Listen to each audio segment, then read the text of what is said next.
North Korea has the kind of nuclear warhead that can fit inside a missile, according to the Washington Post, citing a report written by U.S. intelligence officials.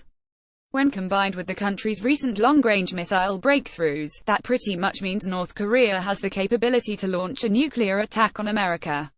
North Korea, which has had nuclear weapons since 2006, has been working on a viable nuclear arsenal for years but has achieved milestones at dizzying speeds recently. North Korea watchers have observed a steep increase in the number of missile tests starting in about 2014, but experts weren't certain Kim Jong-un had nukes small enough to put on those missiles. If you're a small nuclear power, missile-mounted warheads, as opposed to bulky warheads that are only good for tests, are a crucial part of claiming you can nuke the U.S. mainland.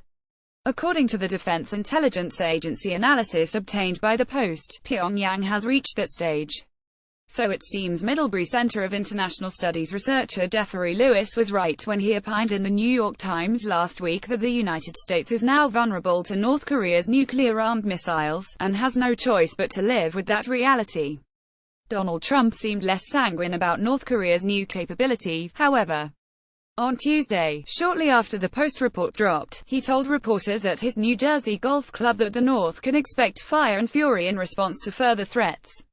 This is not unexpected news at all, however. The U.S. government would have known about this technological step since the report was written last month, and North Korea experts weren't surprised when the news went public.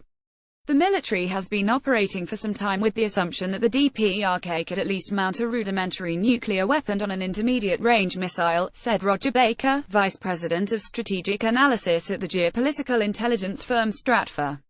After all, an undated North Korean propaganda photo that the U.S. has been analyzing since at least February showed Kim Jong-un hanging out next to what really looks like a miniaturized nuclear warhead. So North Korea's successful test of an intercontinental ballistic missile last month strongly implied that North Korea was a true nuclear power.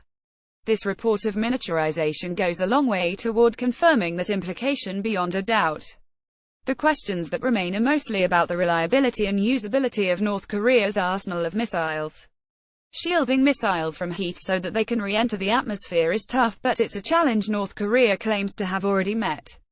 And then there's the long-range accuracy of its missiles. North Korea would also no doubt love its own satellite network that can be used for missile guidance, or it may want to borrow China's network, but it doesn't have one. So for the time being North Korea has to program the coordinates into the missile's inertial guidance system, and trust that taking measurements like acceleration, speed, and angle of ascent, its internal computer can determine where the target is. So in short, North Korea's array of missiles may not be ready for prime time, but it looks like the show has a script, a crew, lights, cameras, and actors. All that's left is to nail the dress rehearsal, and it's showtime. For Donald Trump, that means, according to Baker, the window for preventative action is closing rapidly. Follow Mike Pearl on Twitter.